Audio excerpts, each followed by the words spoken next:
days ago, and it's not an appropriate way for people to contact me. That's why I've said people have to come through the front door. I have no recollection. I get thousands of emails. Apparently it was brought to my attention I got 2 of the same email and 1 was deleted, but obviously there was still an email around it, but nothing happened. No meetings, no doing anything. Did you get an email from Louise Waterhouse? No. You will. She'll send you an email. She's really pissed off now. So, about the airport, they're all passing the buck. So RMS is saying, no, there's a government plan and we have to deliver on it. Federal government saying, no, RMS are in charge of the road, going around in circles.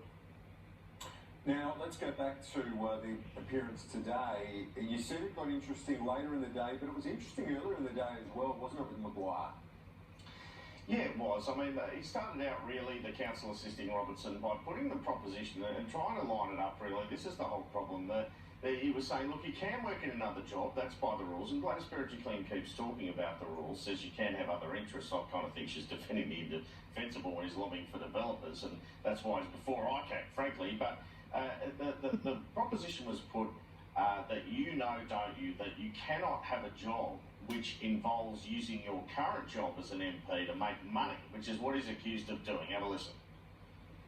You understood that you had an obligation not to use your influence as a Member of Parliament to seek to effect a decision by a public official to further your private interests or that of an associate. Yes.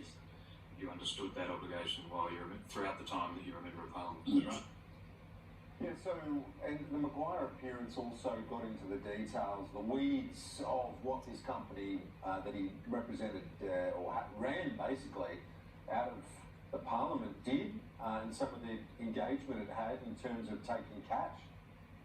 Yeah, I mean, he's taking cash, he's lining up meetings, he's running another business out of his Parliament House office. Think about that for a sec. Think about some parliamentary secretary in the building Kieran's at, using their office there for a place called Gateway International.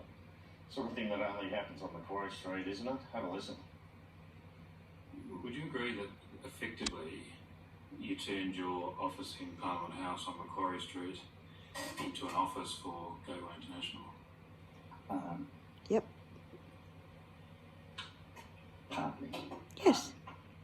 I'm not suggesting that it was a full-time Gateway International office. Obviously you've got other public and other functions and form as well, but at least in part your Parliament House office became a part-time office for the Gateway International firm. Do you agree? Occasional, yes. Do you agree that one of the things that Gateway International sought to sell as part of that networking aspect that you referred to before was access to the highest levels of government? Yes. Not initially. But ultimately? I think ultimately, yes. Or do you agree that one of the things that Gateway International at least promoted was the suggestion that Gateway International had access to the highest levels of government? At some point, yes. When we see a reference in Gateway International material to the highest levels of government, that's an oblique reference to you. Yes. If you're suggesting that, it could be. Yeah, the highest levels of government started to nudge in that direction. I guess what he says about the highest levels of the New South Wales government tomorrow now is going to be crucial. We'll be watching it from 10 a.m. tomorrow, Andrew.